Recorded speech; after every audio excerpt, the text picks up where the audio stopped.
Hello friends, स्वागत है आप सबका आपके अपने यूट्यूब चैनल में। और आज का हमारा टॉपिक है अशुद्धि संशोधनम।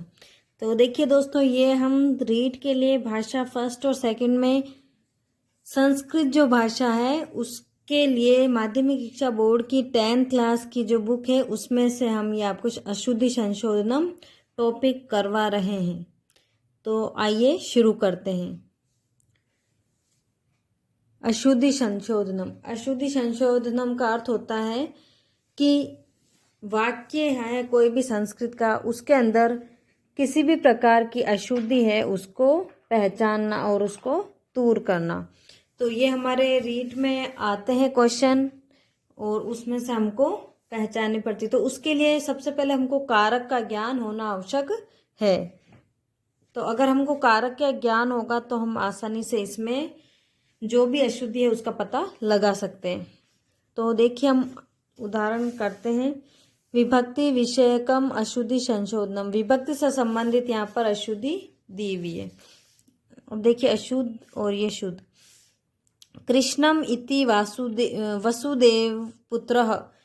कृष्ण इति वसुदेव पुत्र। तो अब हम इसको अंडरलाइन कर लेते हैं, इति को।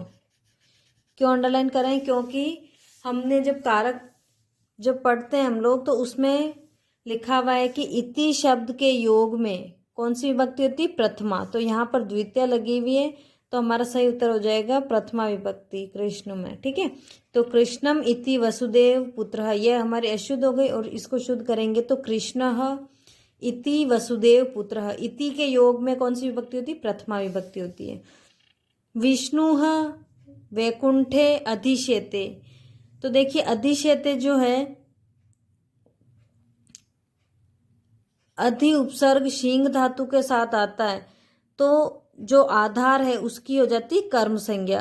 अधि शींग स्थासाम कर्म सूत्र से अधिशेते शब्द अधि उपसर्ग के साथ शींग धातु स्था धातु यह आ जाती है तो हमारी हो जाती है जो आधार है। आधार विष्णु का सोने का आधार क्या है? वैकुंठ। विष्णु वैकुंठ में सोते हैं तो यहाँ पर आधार क्या हो गया? वैकुंठ। तो यहाँ पर क्या हो जाएगा? कर्म हो जाएगा। तो देखिए, विष्णु वैकुंठम अधिशेते, ये हमारा शुद्ध हो गया।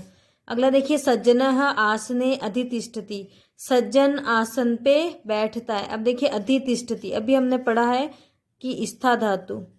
ठीक है, तिष्ठति का अर्थ होता है स्था जो धातु है उसी के तिष्ठ शब्द से रूप चलते हैं। तो यहाँ पर ये हमने पहले वाला नियम है वो ही सूत्र यहाँ पर लगेगा। तो यहाँ पर आधार की क्या हो जाएगी? कर्म संज्ञा हो जाएगी। तो ये देखिए, सज्जन आसनम अधितिष्ठति। ग्रामस्य परितः वृक्षा सन्ति। गांव के चारों ओर वृक्ष हैं। तब ये देखिए, परितः शब्द के योग में जिसके चारों ओर की बात की जाती है उसमें कौन सी विभक्ति लगेगी? द्वितीया। तो ये देखिए, ग्रामम परितः वृक्षा सन्ति। नगरस्य निकषा उपवनम अस्ति। ये देखिए, निकषा सूत्र है अभितः परितः समया निकषा हा अनु प्रति योग द्वितीया। ठीक है, तो ये वाले सूत्र से निकषा शब्द के योग में भी जिसके पास की बात की, निकषा का अर्थ होता है समीप, पास, निकट। तो जिसके पास की बात की जाए उसमें क्या हो जाएगा? कर्म संज्ञा। तो यहाँ पर देखिए, नगरम निकषा उपवनम अस्ति। गुरुजनस्य अनुसरति। अब यह है अनुसरण करना, है ना। गुरुजनस्य, गुरुजन का अनुसरण करते हैं। तो यहाँ पर अनुसरति जो है अनु उपसर्ग के योग में द्वितीय विभक्ति होती है। तो यहाँ पर गुरुजनम में द्वितीय विभक्ति होगी, गुरुजनम अनुसरति। रामस्य सह सीता वनम अगच्छत। अब ये देखिए, सह के योग में होता है तृतीय विभक्ति। और तृतीय किसके? जिसके साथ जाने की बात की जा रही, मतलब सह शब्द, साथ शब्द जिसके साथ आ रहा है, जैसे राम के साथ। ठीक है, तो यहाँ पर राम में लग जाएगी तृतीय विभक्ति। रामेण सह सीता वनम अगच्छत। नेत्रात् काणः, ये सूत्र है येनांग विकारः सूत्र से। जिस भी अंग में विकार बताया जाता है उस अंग में तृतीय विभक्ति होती है। अब देखिए, नेत्रात् लिखा हुआ पंचमी विभक्ति लगेगी तो यहाँ पर तृतीय विभक्ति होगी नेत्रेण। नेत्रेण काणः। अगला देखिए पादस्य खंजः, ये भी अंग विकार है, तो इसमें भी तृतीय विभक्ति लगेगी, तो हो जाएगा पादेन खंजः।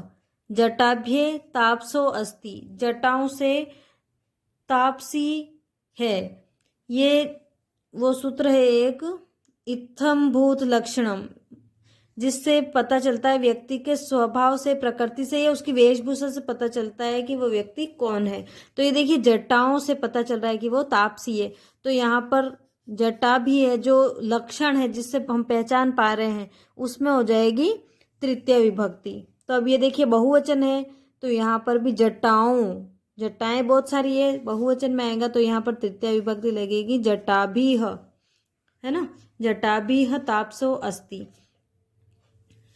अगला देखिए विवादात अलम, अलम शब्द के योग में हमने पढ़ा है कि तृतीय विभक्ति लगती है जब मना किया जाए, निषेध के अर्थ में, है ना, निषेध यानी मना, इसके अर्थ में तृतीय विभक्ति होती। विवादात अलम, अलम यानी मत करो, है ना, तो यहाँ पर विवादात लिखा हुआ है, तो हमने पढ़ा है कि अलम शब्द हो तो उसके साथ वाले शब्द में तृतीय विभक्ति होगी, तो यहाँ पर शुद्ध हो जाएगा विवादेन अलम। कलहात किम, कलह क्यों, ये भी वो ये मना किया जा रहा है, तो यहाँ पर कलहेन आ जाएगा, कलहेन किम।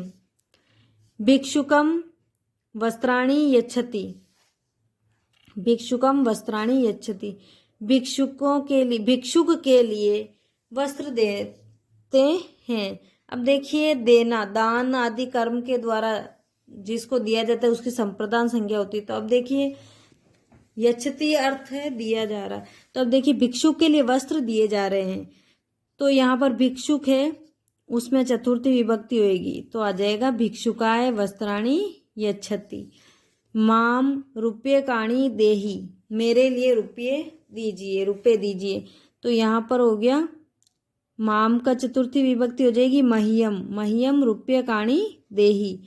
बालकम फलम रोचते, रुच अर्थ वाली धातुओं के साथ चतुर्थी विभक्ति होती है, और जिसको पसंद होता है उसमें चतुर्थी विभक्ति लगती है। मतलब जैसे बालक को फल पसंद है तो यहाँ पर बालक में चतुर्थी विभक्ति होगी, यहाँ पर दे रखा है बालकम, तो यहाँ पर सही होगा बालकाय फलम रोचते। अब देखिए रमा दुग्धम स्वदते, रमा को दूध पसंद है या फिर रमा को दूध स्वादिष्ट लगता है, ठीक है, तो अब यहाँ पर रमा को लग रहा है दूध, तो ये वो रुचि अर्थ धातु में रुचना यानी पसंद होना, अच्छा लगना, उस धातु में जिसको अच्छा लगता है उसकी संप्रदान संज्ञा होगी, तो रमा लिखा हुआ है, यहाँ पर रमा की चतुर्थी विभक्ति होगी रमाये दुग्धम स्वदते। राजा भृत्य क्रुध्यति, ये क्रुद्ध वाली जो धातु है, क्रुद्ध द्रोह ईर्ष्या, उसमें भी चतुर्थी विभक्ति लगती है, तो जिसके ऊपर क्रोध किया जाता है उस पे, जिसके ऊपर क्रोध किया जाएगा उसमें लगेगी चतुर्थी। तब ये राजा भृत्य यानी नौकर पर क्रोध करता है, तो भृत्य की जो है चतुर्थी विभक्ति होगी भृत्याय, राजा भृत्याय क्रुध्यति। बालकम स्वस्ति, ये स्वस्ति स्वाहा स्वधा अलम वषड के योग में चतुर्थी विभक्ति होती है। तो देखिए बालकम, बालकम की चतुर्थी विभक्ति बालकाय स्वस्ति। जनकम नमन, नमः, नमः के योग में आएगी चतुर्थी जनकाय नमः।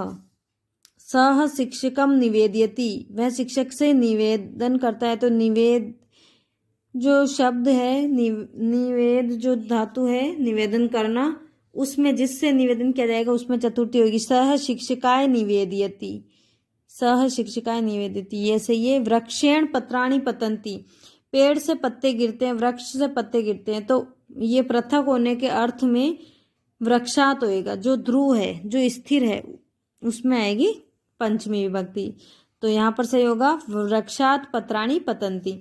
हिमालय गंगा निर्गछति, इसका शुद्ध होएगा हिमालयात गंगा निर्गछति, यानी निर्गछति का अर्थ होता है निकलना, उद्भव होना, उत्पन्न होना, उद्गम होना, ठीक है। तो जहाँ से जो स्थिर है उसमें लगेगी पंचमी। तो हिमालयात गंगा निर्गजती, हिमालय से गंगा निकलती है।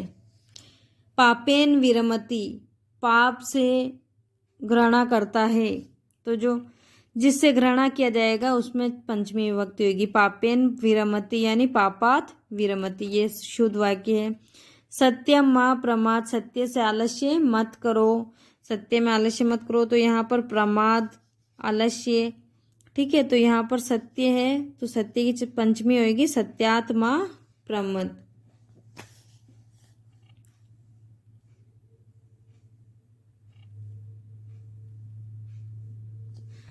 अब देखिए अगला है हमारा बालः सिंहेन बिभेति, बालः सिंहात बिभेति, बालक शेर से डरता है। तो जिससे डरा जाता है, जिससे डरता है उसमें होगी पंचमी।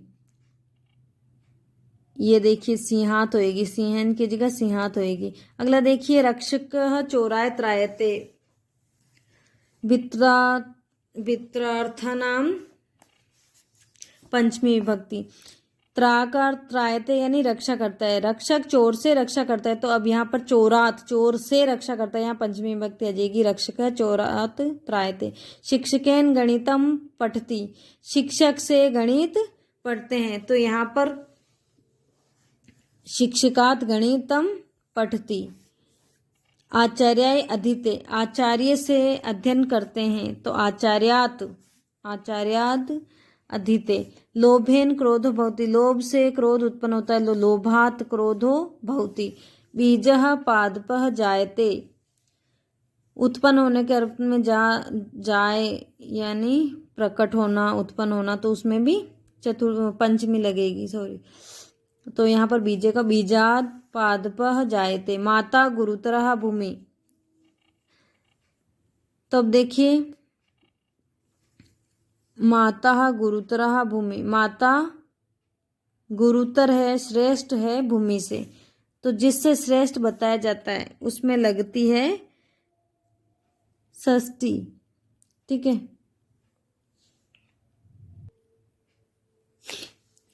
हाँ देखिए दोस्तों, माता गुरुतरा भूमि है, माता गुरुतरा भूमि है, माता से भूमि श्रेष्ठ है, ठीक है, या भूमि से माता श्रेष्ठ है। तो देखिए माता गुरुतरा भूमि, माता भूमि से श्रेष्ठ है। तो यहाँ पर पंचमी विभक्ति लगेगी, किससे श्रेष्ठ है? भूमि से। तो यहाँ भूमि में पंचमी लगेगी और इसकी पंचमी और षष्ठी एक जैसी होती है, एक ही होती है ना।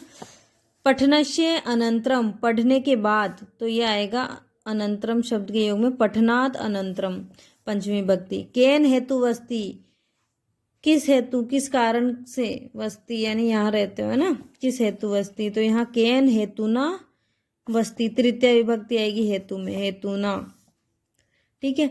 अगला देखिए वृक्षे ऊपरी काकः तिष्ठति, वृक्ष के ऊपर कौवे बैठे हैं। तो वृक्षस्य ऊपरी शब्द के योग में है ना, वृक्षस्य ऊपरी काकः तिष्ठति। वृक्षेभ्य अधः छाया, वृक्ष के नीचे छाया है।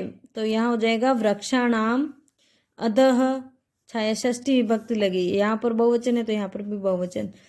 भोजनेन कृत्य गच्छामि, भोजन करके जाऊंगा है ना। तो भोजनस्य कृत्य गच्छामि, कृत शब्द के योग में षष्ठी विभक्ति। कटम आस्ते, कट्टे आस्ते यानी कट्टम आस्ते यानी चटाई पर बैठना है ना। तो यहाँ पर आस्ते, तो यहाँ पर हो जाएगा कटे आस्ते, आस धातु का अर्थ होता है बैठना, कटे आस्ते। अगला देखिए कविभिः कालिदासः श्रेष्ठ, कविषु कालिदासः श्रेष्ठ है। यहाँ पर षष्ठी सप्तमी विभक्ति लगती है। तो यहाँ पर हो जाएगा कविषु कालिदासः श्रेष्ठ। अगला देखिए पिता पुत्र से स्नेहयति, पिता पुत्र से स्नेह करता है। तो स्नेह धातु में लगेगी, हाँ देखिए पिता पुत्र से स्नेहयति, पिता पुत्रे स्नेहयति सप्तमी विभक्ति पुत्रे में स्नेह के योग में। स रामस्य विश्वसिति, वह राम पर विश्वास करता है। तो यहाँ पर राम पर रामे स्नेह विश्वास, ये सप्तमी विभक्ति है। मृग से बाणम क्षिप्ति, तो यहाँ हो जाएगा मृगे, सप्तमी विभक्ति, मृगे बाणम क्षिप्ति। रमा कार्य से कुशला, कार्य में कुशल है, कार्य कुशला, सप्तमी लगेगी। महेश कार्येण संलग्नः, महेश कार्ये संलग्नः, सप्तमी विभक्ति। श्यामः गायनात् दक्षः, श्याम गायन में दक्ष है तो श्याम गायने, सप्तमी। विद्या बुद्धि वर्धते, विद्या से बुद्धि बढ़ती है तो विद्या बुद्धि वर्धते, वर्धते यानी बढ़ना, तो यहाँ पर तृतीया विभक्ति है। बालकम मोदकम वृषम रोचते, बालक को मोदक बहुत अच्छे लगते हैं, तो रुच धातु के योग में जिसको अच्छे लगते हैं उसमें चतुर्थी होगी, तो बालकाय मोदकम वृषम रोचते। शिक्षिकाय समक्षम छात्रः पाठः पठति, शिक्षक के समक्ष छात्र पाठ पढ़ते तो समक्ष शब्द के योग में षष्ठी विभक्ति होती। शिक्षकस्य समक्षम छात्रः पाठं पठति। बाल्ये अस्य स्निह्यति मे मनः,